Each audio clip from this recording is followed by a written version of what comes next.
beautiful people, and welcome to my channel. My name is Manda and thank you so much for tuning into today's video.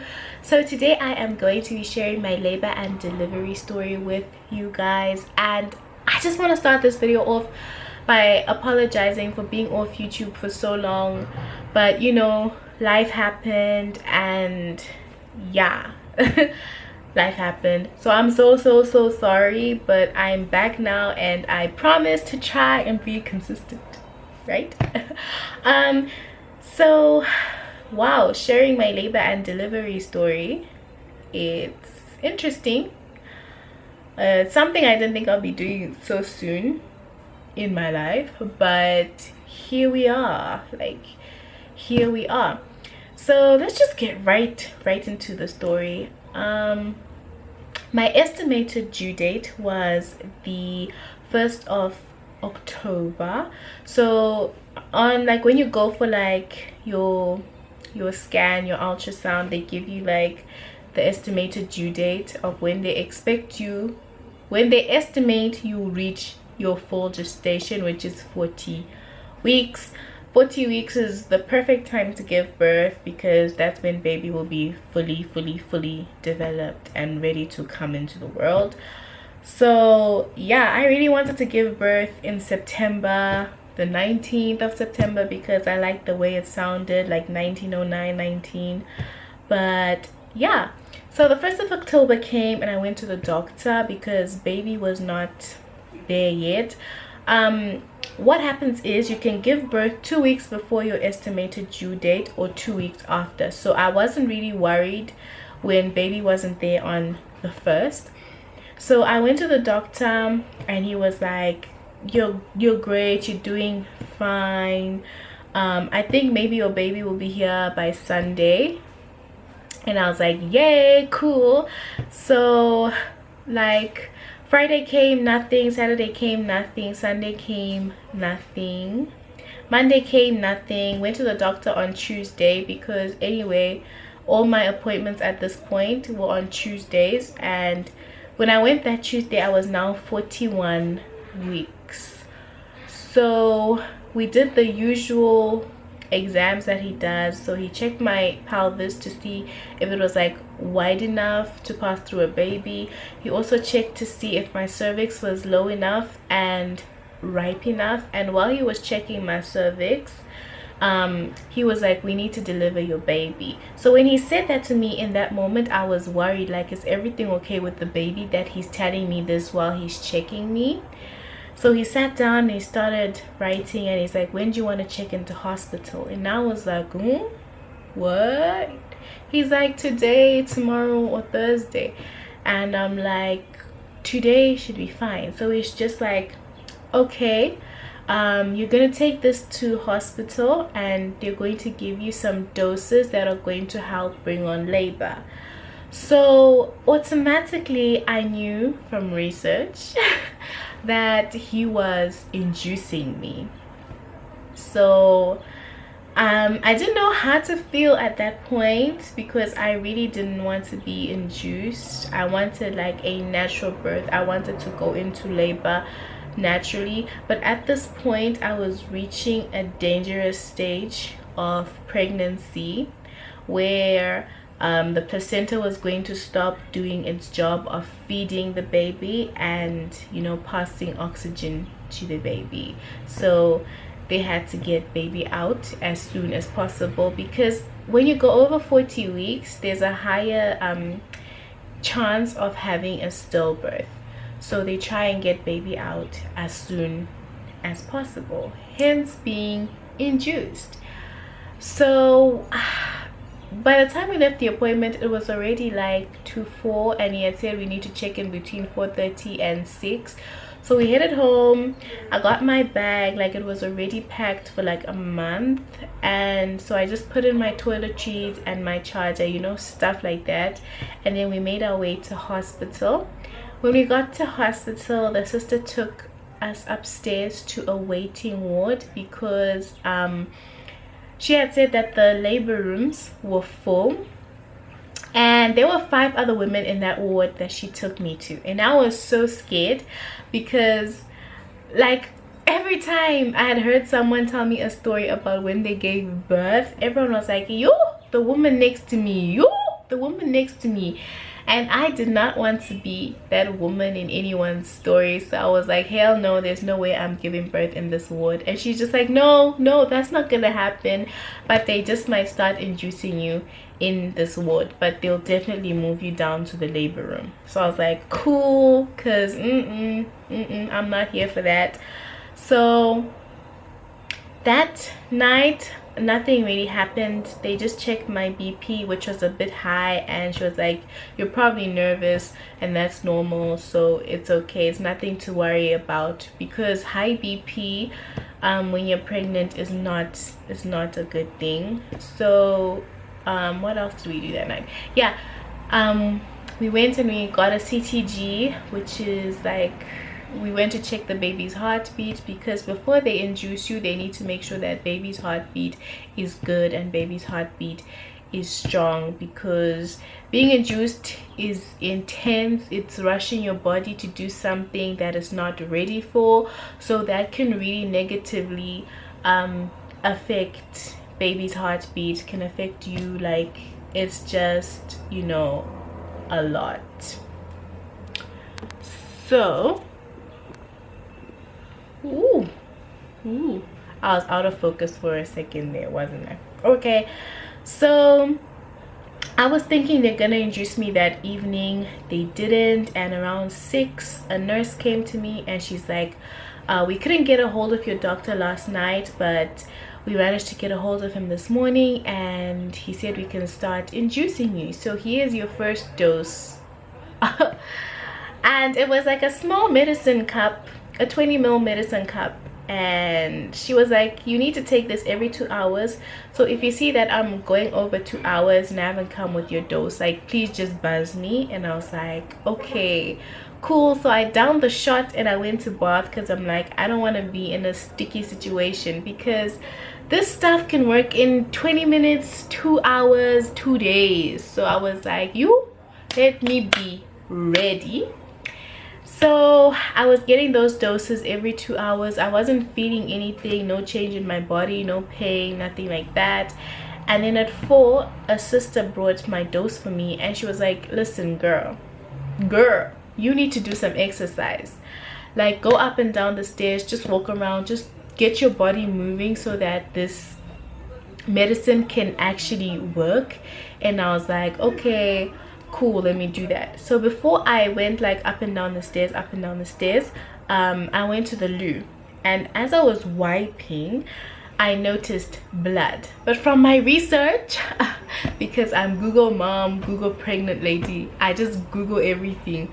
I knew from my research that that was bloody show, or the mucus plug, which is actually what you lose before your water breaks. So don't believe what you see in movies where people's water just goes fa-da-da-da. Like, you would know that your water is about to break after you've seen your bloody show or your mucus plug.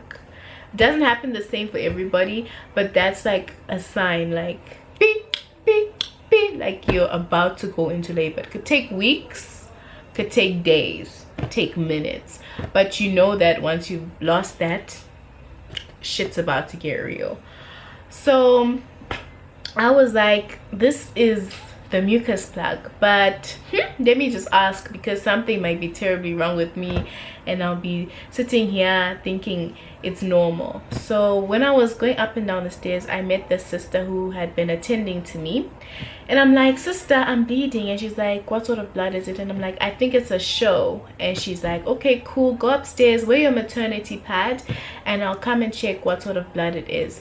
So I did that, and then she came. It was during visiting hour, and she's like, let's see your pad. And I'm like, sis, it's visiting hour. She's like, so I showed her, and she's like, okay, and she just walked out, and I'm like, what is going on?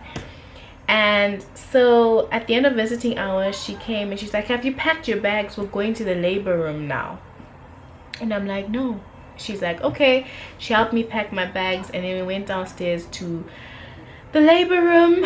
And so I was like cool, I was like chilling. Like the labor room just was like me and another lady who was also being induced, so it was like fine. And so at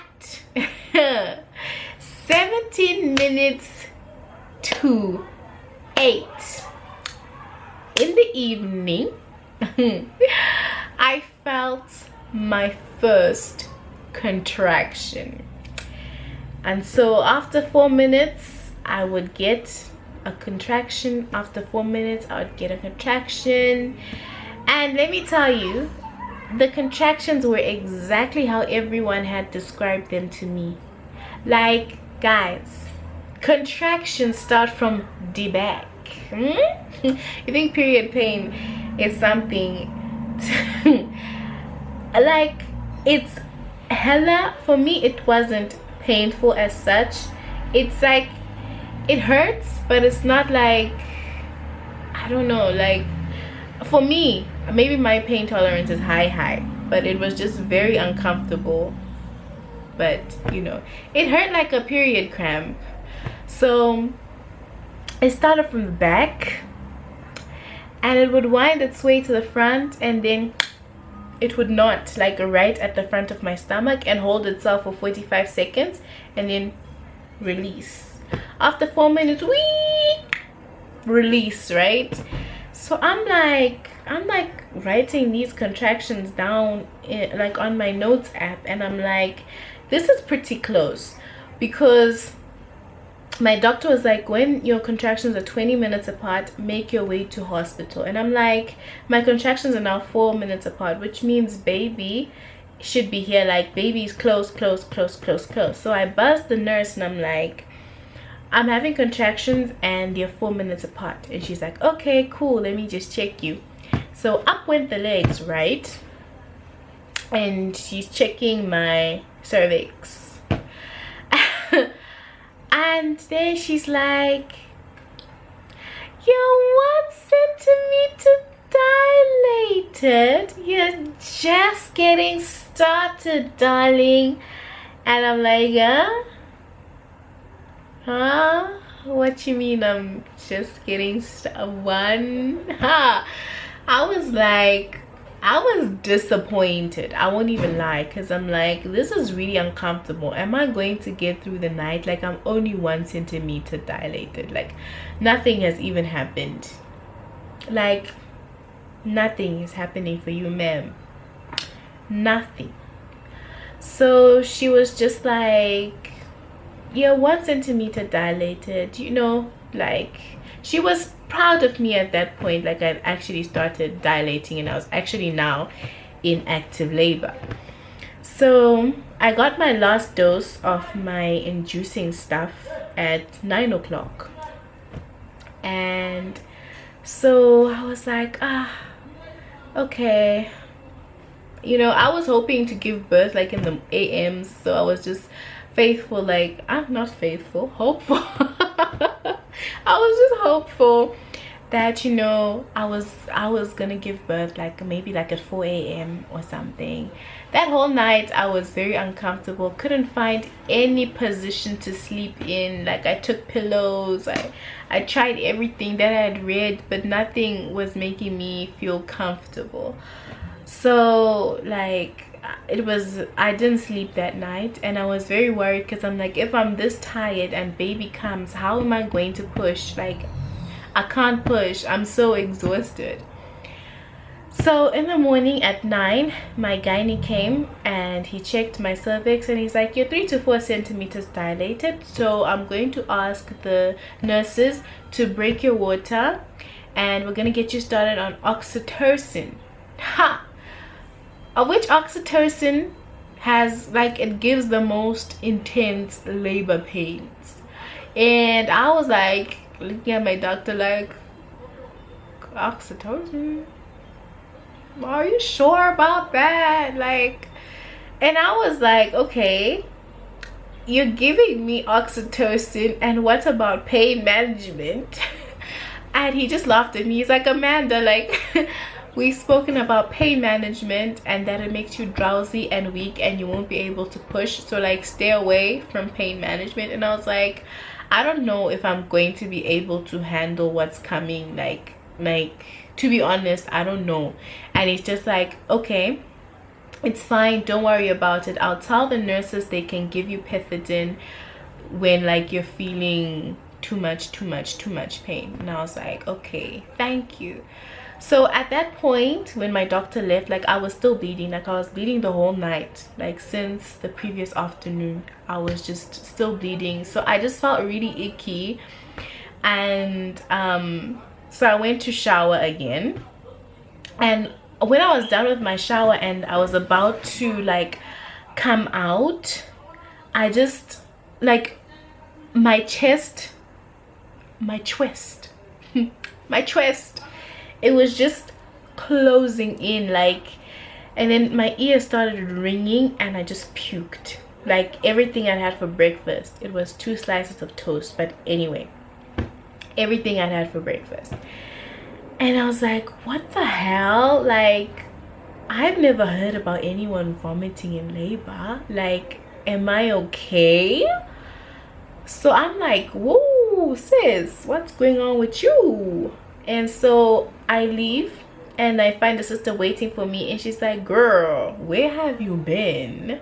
I've been waiting for you. And I'm like, I just puked. Like, is that normal? She's just like, oh, I'll let the sister who's taking care of you know that you're vomiting. And then she's like, we have to go to the delivery room now. So I went to the delivery room. They hooked me up to the oxytocin, which was a drip. They hooked me up to the CTG scan and the contraction machine. And so like I had 2 sisters attending to me at that time. Like when one left, I was with the other one. When the other one left, I was with the other one. And so like the sister was now like checking, she was touching my stomach and, you know, feeling the contractions from outside while also watching the machine to see if like there was like a correlation and like the combos were communicating right. So she was like touching my stomach and she's like, your contractions are really strong, like they're really strong. You're so brave. Others would be screaming and yelling, but you're breathing through it. You're doing great. Would you like me to give you some pethidine? And I was like, no pethidine yet, because she hadn't broken my water. And I'd like heard people say that your contractions get worse after your water's broken. So I was just like, I'm saving the pethidine for when I'm like in serious pain, because right now it feels like just period cramps and that's it. So she was like, okay, cool, let me just go out. When I come back, I'm going to break your water.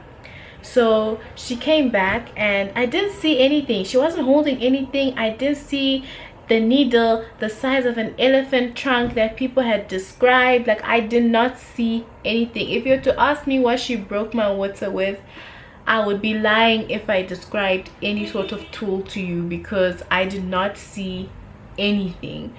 So she was just like, okay, I'm breaking your water now. And then she was like, so up went the legs, right?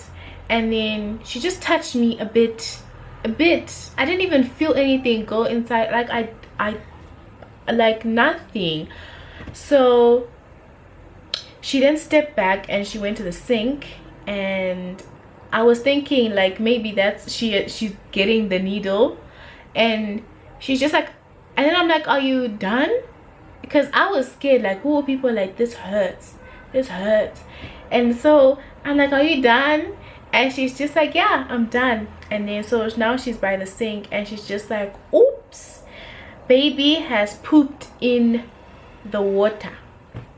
So immediately I knew that was bad news, because meconium is toxic. If it gets into baby's lungs, it's just bad news. So now the whole room was just like in panic. Like, you know that silence, but it's silence that's speaking.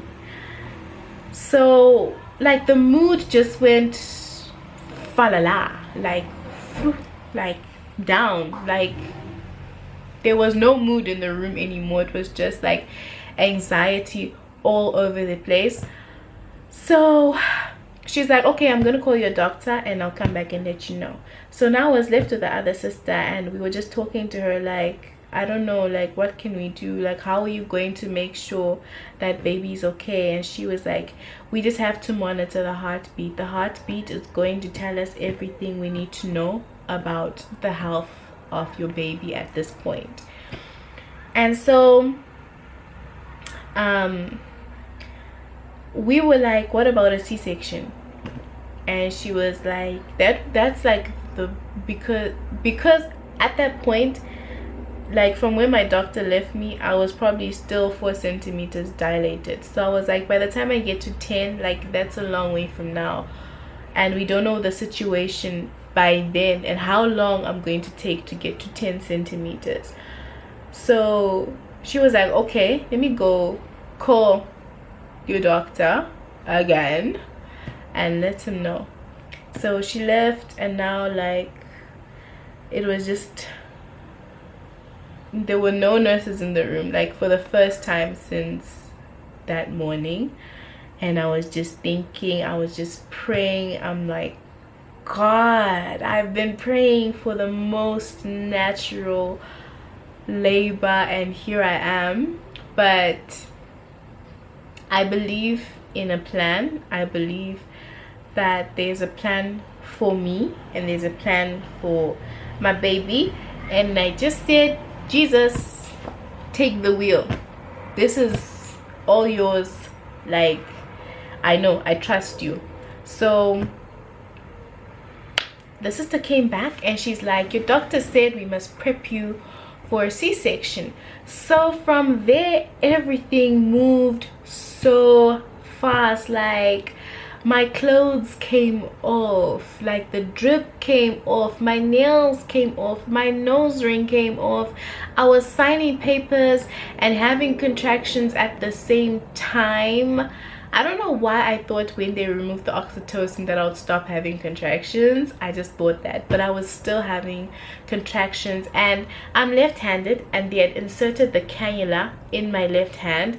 So signing was like, I don't know how they expected me to do that. I don't even know if I put like my right signature on the documents at this point. Excuse me. I was like, let's just get it over and done with. Like, I don't want this anymore. Like, let's do this. So now I was just, we were done and we were just waiting for the doctor. And so he took like 20 minutes to get there. And when he got there, the first thing he did was check how far dilated I was. And at this point, I had a catheter inside of me. So the catheter is like inside, right? And it kind of has like these little prongs that stick into your sides.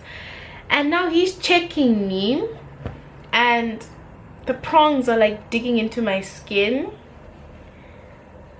into my insides, not even my skin, into my insides. That was very, very uncomfortable. Like, I was like, just stop, because so he checks me and he's like, you're 4 centimeters dilated. And I was like, okay. And then he was like, he went to wash his hands, and as he was washing his hands, he was talking to one of the sisters, and at the moment they were talking, I had a contraction. So at this point, when I was having contractions, I was breathing and I was just going That's exactly what I was doing. And so now they stopped talking and they're listening to me have a contraction, and they're also listening to the fetal heartbeat. So as I was having a contraction, like we all now in the room were just stopped and listened. As I was having my contraction, my baby's heartbeat was dropping or weakening. And so they were talking, and you could tell that they're talking because something is wrong. They're whispering. So my doctor comes up to my side and he's like, Amanda, your baby is distressed. Do you mind if we do a C-section? And I was like, no, cool. It's go time. Let's do the C-section. Let's get things moving. Let's go.